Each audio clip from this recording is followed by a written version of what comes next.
Hello students, this is a wind seismic analysis subject unit number 2 lecture number 3। देखिए students, इस lecture में हम जो है आज design steps subjected to wind load के बारे में डिस्कस करेंगे। तो सबसे पहले अपन डेफिनेशन देख लेते हैं विंड लोड में। Wind load are lateral load whose magnitude depends on velocity of wind. Wind possesses kinetic energy due to its velocity strike at expose the surface of the building, transmit its energy to the building in the form of a wind pressure। देखिए wind जो होती है आपकी kinetic energy poses करती है। जितनी ज़्यादा wind की वेलोसिटी होगी वो एनर्जी उतनी ज़्यादा होगी, और उस एनर्जी की वजह से जो बिल्डिंग पर स्ट्राइक करेगी तो उतनी ज़्यादा स्ट्रेसेस जनरेट होगी। ज़्यादा स्ट्रेस तो मटेरियल डिफॉर्मेशन ज़्यादा होगा। सो जितनी ज़्यादा मटेरियल में स्ट्रेस होगी वो उतने ही ज़्यादा सेक्शन की डिमांड होगी कि उतने ही ज़्यादा सेक्शन लार्ज रिक्वायरमेंट होगा। ठीक है, विंड प्रेशर बिल्डिंग पर कैलकुलेट करने से पहले समझ लेते हैं कि किस किस टाइप की प्रॉब्लम आपको सिलेबस में देखने को मिलेंगी। सबसे पहला आएगा आपका फ्लैट रूफ, सेकंड आएगा ओवरहैंग रूफ, थर्ड आएगा मोनोस्लोप रूफ। जो फ्लैट रूफ है बेटा आपकी वो नॉर्मल रेसिडेंशियल बिल्डिंग हो गई। ओवरहैंगिंग और मोनोस्लोप रूफ आपकी जो है इंडस्ट्रियल बिल्डिंग होगी जो इंडस्ट्रियल में सिचुएटेड होगी। ठीक है, फ्लैट रूफ में आपको जो है अल्फा 0 डिग्री होगा, वो के अंदर जो अल्फा की वैल्यू होगी वो 0 डिग्री लेनी है। ठीक है, बाकी मोनोस्लोप और पिच रूफ में आपको अल्फा की वैल्यू मिल जाएगी अल्फा। ठीक है, ये आपको क्वेश्चन में गिवन है। ठीक है, आगे चलते हैं अपन डिज़ाइन स्टेप्स देख लेते हैं। कुछ बेसिक स्टेप्स हैं इनको डिज़ाइन करने के लिए किसी बिल्डिंग को। सबसे पहला स्टेप्स जो आता है बेटा वो आता है आपका बेसिक विंड स्पीड। तो basic wind speed is the average wind speed at the time interval of 3 second एट 10 मीटर हाइट। ठीक है, ये बेसिक विंड स्पीड होती है। इसको कैलकुलेट करने के लिए पेज नंबर 11 और 53 दो पेज काम आएंगे। इंडिया को 6 डिफरेंट विंड जोन में डिवाइड किया गया है। हर जोन की बेसिक विंड स्पीड होती है। ये विंड स्पीड आपको जोन वाइज यहाँ टेबल मैंने मेंशन कर रखी है। जैसे जोन फर्स्ट आता है तो 33, जोन 2 आता है तो 39, जोन 3 आता है तो 44, जोन 4 आता है 47, जोन 5 आता है 50 एंड जोन 6 आता है 55। तो हर जोन वाइज एक क्वेश्चन में जो भी जोन दे रखा होगा उसके अकॉर्डिंग आपको बेसिक विंड स्पीड लेनी है।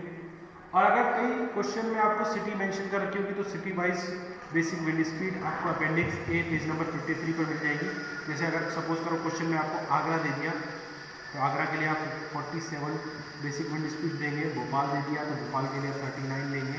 तो ये city wise basic wind speed आपको ले लेंगे। ठीक है, ये स्टेप नंबर फर्स्ट हो जाएगा। स्टेप 2 में बेटा आपको क्या करना है, डिज़ाइन विंड स्पीड निकालनी है। पहला था बेसिक विंड स्पीड, दूसरा डिजाइन विंड स्पीड। उसके लिए फिक्स फॉर्मूला है V Z equals to V B dot K one dot K two dot K two. V B basic wind speed है। बेसिक विंड स्पीड आप जो है कैलकुलेट कर चुके हैं स्टेप फर्स्ट में। के1 जो है रिस्क कोफिशिएंट फैक्टर है। पेज नंबर 11 टेबल 1 पर आपको के1 की वैल्यू मिल जाएगी। अब के1 के लिए आपको क्लास और बिल्डिंग की क्लास पता होनी चाहिए, कौन सी क्लास की आपकी बिल्डिंग है। ठीक है, क्लास के लिए आप जैसे कोड है, एक कोड का जैसे अपन चलते हैं पेज नंबर 11 आ रहा है। ये जो पेज नंबर 11 है इसमें आपको रिस्क कोफिशिएंट फैक्टर के1 मिल जाएगा। आपको इसमें टाइप ऑफ बिल्डिंग दे रखा है, किस टाइप का स्ट्रक्चर होगा और उसके लिए के1 की वैल्यू दी है। फॉर एग्जांपल अगर आपसे कहा जाए क्वेश्चन में कि building is a power plant, तो पावर प्लांट के लिए फिर स्टेप फर्स्ट में अपने बेसिक विंड स्पीड कैलकुलेट करनी। सपोज करो आपकी बेसिक विंड स्पीड 55 आती है तो 55 और पावर प्लांट के लिए के1 की वैल्यू हो जाएगी 1.08। ठीक है, सेकंड एग्जांपल देख लेते हैं अपन। सेकंड एग्जांपल देखिए, अगर आपको सपोज करो बिल्डिंग क्वेश्चन में लाइफ दे रखी है, बिल्डिंग की लाइफ आपको सपोज करो 25 ईयर दे रखी है और बेसिक विंड स्पीड 47 दे रखी है आपको, तो आप के1 की वैल्यू क्या देंगे 0.90 के1 की वैल्यू देंगे। और अगर इन दोनों में से कोई भी इंफॉर्मेशन नहीं दे रखी तो आप उसको जनरल बिल्डिंग मानकर के1 की वैल्यू 1 ले सकते हैं। ठीक है, तो ये के1 की कैलकुलेशन है बेटा। चलिए सेकेंड चलते हैं अपना। K2 is the coefficient depend on tear and height and structure size factor। Page number 12 table 2 code का पेज नंबर 12 टेबल 2 पर K2 की वैल्यू है। देखिए ये पेज नंबर 12 है, टेबल 2 है कोड की। अब इसमें K2 निकालने के लिए सबसे पहले आपको कैटेगरी चाहिए होगी। 1 2 3 4 4 कैटेगरी होती है। फिर उसके बाद क्लास चाहिए होगी A B और C, 3 क्लास होती है बिल्डिंग की। ठीक है, कैटेगरी के लिए देखिए ऑब्स्ट्रक्शन की हाइट है। ऑब्स्ट्रक्शन का मतलब जैसे आप सपोज करो कोई बिल्डिंग के लिए कैलकुलेट कर रहे हो, उसके आसपास कोई पेड़ या फिर कोई दूसरी बिल्डिंग है तो उस बिल्डिंग की हाइट होगी। ठीक है, या उस पेड़ की कोई हाइट होगी, तो वो ऑब्स्ट्रक्शन का काम करेगा जिस बिल्डिंग के लिए आप कैलकुलेट कर रहे हो उसके लिए। तो सपोज करो अगर आपके ऑब्स्ट्रक्शन की हाइट 1.5 मीटर से कम है तो कैटेगरी 1, 1.5 से 10 के बीच में तो कैटेगरी 2, 10 से 25 है तो कैटेगरी 3 और 25 से मोर देन कैटेगरी 4। इस तरह से आपको कैटेगरी कैलकुलेट करनी है। अगर आपको ऑब्स्ट्रक्शन क्वेश्चन में नहीं दे रखा तो आपको इंफॉर्मेशन दे देगा कि बिल्डिंग जो है ओपन टेरेन में है तो आप कैटेगरी 1 ले सकते हैं, डेंसिटी में है तो कैटेगरी 4 ले सकते हैं, ठीक है। उसके बाद क्लास की बात होती है तो क्लास के लिए आपको बिल्डिंग की 3 डायमेंशन होती है, लेंथ, विड्थ और हाइट। इन तीनों में से जो भी ग्रेटेस्ट डायमेंशन होगी, सपोज करो ग्रेटेस्ट डायमेंशन क्या होती है, लेंथ होती है। तो लेंथ आपको जैसे बिल्डिंग की 20 मीटर दे रखी है, विड्थ आपको 10 मीटर दे रखी है, हाइट आपको 5 मीटर दे रखी है, ठीक है। ग्रेटेस्ट डायमेंशन 20 मीटर, तो ये कह रहा है कि ग्रेटेस्ट हॉरिजॉन्टल वर्टिकल डायमेंशन अगर 20 मीटर से लेस देन है तो क्लास ए लेनी है, 20 से 50 के बीच में तो क्लास बी लेनी है, 50 से ज़्यादा तो क्लास सी लेनी है। तो अपने केस में ग्रेटेस्ट डायमेंशन क्या 20 मीटर है, तो 20 मीटर किसमें आ रही है, क्लास बी में आ रही है। तो आपको ये वाली क्लास कंसिडर करनी है, यानी क्लास बी कंसिडर करनी है K2 के लिए। तो अपन आप चलते हैं कोड में। तो ये कोड है, कोड में आपको क्लास मिल जाएगी, कैटेगरी मिल जाएगी। अब आपको हाइट है, और बिल्डिंग की सपोज करो हाइट 8 मीटर दे रखी है, सपोज करो आप एच की वैल्यू दे रखी है 8 मीटर, ठीक है। कैटेगरी आपको दे रखी है 3, क्लास दे रखी है बी, है ना। कैटेगरी क्लास कैसे कैलकुलेट करते हैं मैंने आपको समझा दिया, 8 मीटर यानी 10 से कम है तो पहली वाली वैल्यू लेनी है, तो K2 की वैल्यू हो जाएगी अपने पास 0.88, ठीक है। अगर मान लो सपोज करो हाइट आपको जो है 12 मीटर दे रखी है तो, और क्लास 2 दे रखी है, कैटेगरी आपको सी दे रखी है, तो 12 मीटर है तो आपको पहले 10 मीटर के लिए लेनी पड़ेगी 0.93, फिर 15 मीटर के लिए लेनी पड़ेगी 0.97 और इन दोनों का इंटरपोलेशन करके 12 मीटर के लिए आपको निकालनी पड़ेगी, ठीक है। तो ये K2 की बात हो गई। अब आप बात करते हैं K3।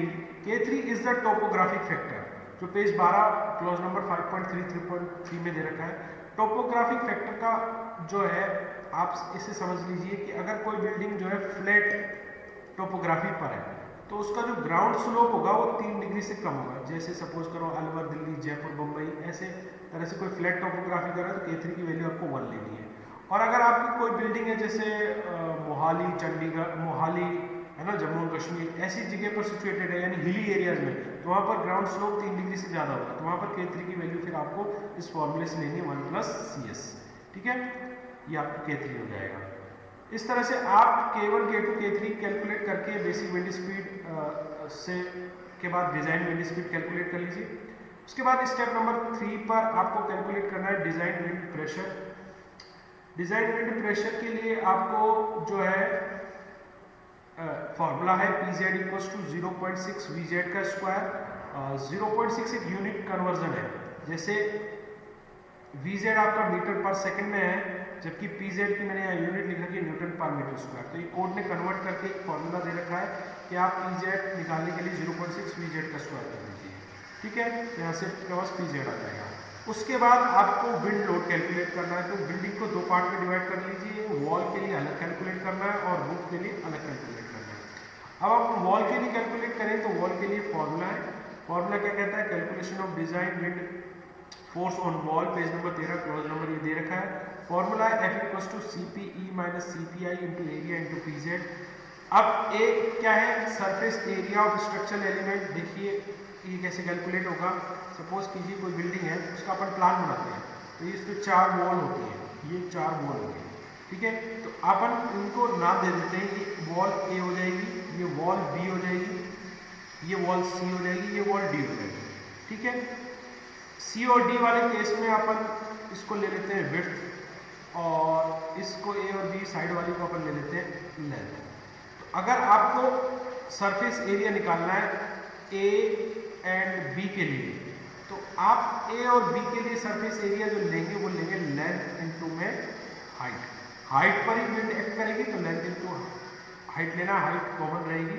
ऐसे ही C एंड D पर लेंगे तो C एंड D के लिए आपको एरिया लेना है विड्थ इनटू हाइट, ठीक है, विड्थ इनटू हाइट, यानी हाइट दोनों में कॉमन रहेगी, फेसेस के अकॉर्डिंग आपको एरिया लेना है। तो ये एरिया की बात हो गई। नेक्स्ट आता है आपका external pressure coefficient for wall, page number 14 table 4। चलिए पेज नंबर 14 टेबल 4 पे देखते हैं। ये आपका हो गया कोड का पेज नंबर 14 टेबल 4। तो एक्सटर्नल प्रेशर कोएफिशिएंट मतलब कि ये आपका जैसे ये प्लान था अभी मैंने आपको बताया, तो ये बाहर का जो प्रेशर कोएफिशिएंट होगा उसको कोड ने कहा है एक्सटर्नल प्रेशर कोफिशिएंट, और जो वॉल के अंदर, जो बिल्डिंग के अंदर का प्रेशर कोफिशिएंट होगा उसको कहा है सीपी, इंटरनल प्रेशर कोफिशिएंट। ठीक है, तो उसके लिए सबसे पहले अपन ये एक्सटर्नल प्रेशर कोफिशिएंट सीपीई की बात कर रहे हैं। तो सीपीई के लिए सबसे पहले आपको h/w कैलकुलेट करना पड़ेगा। ये अगर 1/2 से कम या उसके बराबर आता है तो ये वाला यूज में लेना है या फिर अगला वाला लेना है। ये इसके हाइट और विड्थ पर डिपेंड करेगा। सपोज करिए आपका ये वाला केस है, फिर उसके बाद इन दोनों में से कोई एक केस होगा। सपोज कीजिए ये वाला केस निकल के आता है 9 विड्थ का है, फिर आपका प्रेशर कोफिशिएंट निकालना है। अब आपके विड्थ इधर से एक्ट कर रही है तो वॉल ए के लिए 0 और 0 डिग्री, बी के लिए भी 0 डिग्री हो जाएगा, और सी और डी के लिए 90 डिग्री हो जाएगी। सॉरी, ए और बी के लिए अगर विंड इधर से आ रही है तो 90 डिग्री के प्रेशर कोफिशिएंट हो जाएंगे, और सी और डी के लिए 0 डिग्री के, तो वॉल इधर से आएगी विंड, तो ये विंड इधर से आएगी, तो ये इस तरह से आपके सी और डी के लिए 90 डिग्री और ए और बी के लिए 0 डिग्री कोफिशिएंट हो जाएंगे। तो इस तरह से 0, 90 डिग्री के कोफिशिएंट दे रखे हैं, प्लस का 0.7, माइनस 0.25, माइनस 0.6, माइनस 0.6 है ना, माइनस 0.5, माइनस 0.5, प्लस 0.7, माइनस 0.1। और ये लोकल प्रेशर कोफिशिएंट, लोकल का मतलब ये वॉल के जो कॉर्नर्स होते हैं उन पर जो प्रेशर कोफिशिएंट होता है that is called local pressure coefficient. ठीक है, तो इस तरह से आपको सीपीई की वैल्यू मिल जाएगी। अब आते हैं सीपीआई, इंटरनल प्रेशर कोफिशिएंट की बात कर लेते हैं। इंटरनल प्रेशर कोफिशिएंट बेटा डिपेंड करता है ओपनिंग पर। ओपनिंग क्या होती है इसको समझिए। देखिए ये आपकी वॉल, 4 वॉल। अब इस वॉल में आपने यहाँ विंडो दे रखी है, एक यहाँ विंडो दे रखी है, एक यहाँ विंडो दे रखी है और एक यहाँ विंडो दे रखी है। तो 4 विंडो है, चारों विंडो का कुछ ना कुछ साइज होगा। सपोज कि ये 1.5 मीटर बाई 1.5 मीटर आप विंडो का साइज ले लेते हैं। ठीक है, तो यानी ये एरिया ऑफ ओपनिंग हो गया, divided by area of wall कर दीजिए आप, और उसको 100 से मल्टीप्लाई कर दीजिए तो परसेंटेज ओपनिंग मिल जाएगी। ठीक है, अगर ये ओपनिंग की परसेंटेज 5% से कम है तो इसको बिल्डिंग की स्मॉल परमेबिलिटी वाली बिल्डिंग बोलते हैं, और इसके लिए इसकी वैल्यू प्लस माइनस 0.2 लेंगे सीपीआई की वैल्यू। अगर ओपनिंग 5 से 20% के बीच में है तो प्लस माइनस 0.5 लेना है, और मोर देन 20% है तो प्लस माइनस 0.7 लेना है। इसकी इंफॉर्मेशन आपको कोड के स्पेस में मिल जाएगी। ठीक है, नेक्स्ट स्टेप की तरफ चलते हैं। अब यहाँ से आपके पास सब कुछ आ जाएगा। सीपीई है, सीपीआई है, एरिया है, पीजेड है। अब चारों वॉल के लिए फोर्स निकाल लीजिए, एक बार 0 डिग्री का केस कंसिडर करके, एक बार 90 डिग्री का केस कंसिडर करके। ठीक है, चारों के लिए जो है फोर्स निकाल लीजिए, ए वॉल, बी वॉल, सी वॉल और डी वॉल के लिए। ठीक है, इसके बाद नेक्स्ट इसमें 2 तरह के प्रेशर कोफिशिएंट है सीपीआई, पॉजिटिव और नेगेटिव। पॉजिटिव का समझिए, पॉजिटिव क्या है, सीपीआई जो है इंटरनल प्रेशर कोफिशिएंट है, अगर ये वॉल की तरफ एक्ट कर रहा है तो that is called pressure. Positive को अपन बोलेंगे प्रेशर। ठीक है, तो ये प्रेशर हो जाएगा। और अगर ये वॉल से अवे एक्ट कर रहा है, इंटरनल प्रेशर कोफिशिएंट की 2 वैल्यू है, अगर ये वॉल से अवे की तरफ एक्ट कर रहा है, वॉल से दूर की तरफ, तो इसको बोलेंगे सक्शन। ठीक है, तो इसी चीज को अपन ने नीचे मेंशन किया हुआ है, प्रेशर और सक्शन। ठीक है, external pressure coefficient depend on dimension, roof angle and shape of the building. Internal pressure coefficient depend on the permeability of the building, and that is depend on the opening provided. There can be internal pressure, positive pressure, or internal suction, negative. The net effect is found by algebraic sum. तो इसमें आपको CP जो net निकालना है, CPE minus CPI, वो algebraic sum लेना है, मतलब with sign लेना है। फिर calculation of design wind pressure on roof. Roof की बात करें तो सीपीई माइनस सीपीआई लेना है। तो सीपीई रूफ के लिए 2 तरह की बिल्डिंग मैंने आपको समझाया था, ओवरहैंग और मोनोस्लोप, तो दोनों के लिए अलग अलग है। ओवरहैंग के लिए आपको ये पेज नंबर 16 टेबल 5 पे लेना है, और मोनोस्लोप के लिए पेज नंबर 18 टेबल 6 पे लेना है। और फ्लैट रूफ के लिए अल्फा आपको 0 डिग्री कंसिडर करना है, इसी वाले केस में ओवरहैंग में तो फ्लैट रूफ के लिए मिल जाएंगे। ठीक है, इसको समझ लेते हैं प्रेशर कोफिशिएंट। देखिए ये टेबल है, ये टेबल दे रखी है, ये है external pressure coefficient CP for pitch roof. ठीक है, पेज नंबर 16 और टेबल नंबर 5। h/w रेशियो लेना है, लेस देन इक्वल टू 1/2 आता है तो ये वाला केस कंसीडर करना है। ये ओवरहैंग बिल्डिंग हो गई, अगर 0 डिग्री है तो फ्लैट रूफ हो जाएगी। इसके लिए प्रेशर कोफिशिएंट है EFGH, यहाँ पर फेस बना रखे हैं, ये 0 डिग्री के लिए हो जाएगा, ये 90 डिग्री के लिए हो जाएगा। लोकल सीपी मतलब कॉर्नर्स की बात हो रही है। ठीक है, तो इस तरह से आपको ये लोकल सीपी भी मिल जाएगा और सीपीई भी मिल जाएगा। चलिए, इस तरह से आपको ये कैलकुलेट करना है प्रेशर कोफिशिएंट। एरिया है नहीं अपने पास, रूफ के एरिया की कोई इंफॉर्मेशन होती नहीं है, तो इसीलिए अपन जो है कोफिशिएंट निकाल लेंगे। इसके बाद जो नेक्स्ट आपका आएगा वो आएगा local pressure coefficient for wall, तो CP local minus CPI. CPI एक बार आपका क्वेश्चन में यहाँ से इन तीनों में से एक वैल्यू फिक्स हो जाएगी, तो थ्रू आउट द क्वेश्चन वही वैल्यू चलेगी। जो वैल्यू यहाँ से एक बार इन तीनों में से जो भी वैल्यू फिक्स हो जाती है, plus minus 0.2, plus minus 0.5, plus minus 0. पूरे क्वेश्चन में जहाँ भी सीपी आएगा उनमें से यही वैल्यू रहती है, सिर्फ लास्ट स्टेप को छोड़कर। ठीक है, उसके बाद जो है आपको सीपी लोकल वॉल के लिए चाहिए, तो वॉल के लिए मैंने आपको बता दिया वॉल वाली टेबल में जाना है, और रूफ के लिए चाहिए तो रूफ वाली टेबल में जाना है। जो लास्ट वाला टेबल का है वो लोकल प्रेशर कोफिशिएंट है। ओवरहैंग पोर्शन के लिए प्रेशर कोफिशिएंट देखिए, ओवरहैंग के लिए क्या होता है, जैसे कि सपोज करो आपका ये बिल्डिंग है, ये ओवरहैंग का पोर्शन है, तो ये ओवरहैंग के लिए यहाँ पर ये वाला जो लास्ट स्टेप है, तो इसमें ये वाला प्रेशर कोफिशिएंट कोड ने अलग दे रखा है इंटरनल। ये इंटरनल प्रेशर कोफिशिएंट कोड ने दे रखा है, इसकी वैल्यू 1.25। ठीक है, अगर ये ओवरहैंग है बोथ साइड से, तो इस तरह से आपको सीपीआई तो ये ओवरहैंग मिल जाएगा, और सीपीई जो है वो इसके पास का नॉन ओवरहैंगिंग प्रेशर का जो कोफिशिएंट होता है वो सीपीई वो कहलाता है आपका सीपीई। ठीक है, इसके लिए अपन लिख रखा है।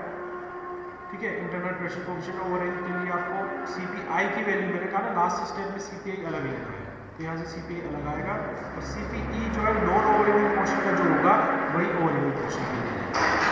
इस तरह से आप इनको 8 स्टेप करते हुए आप ये क्वेश्चन का सॉल्व करते हैं।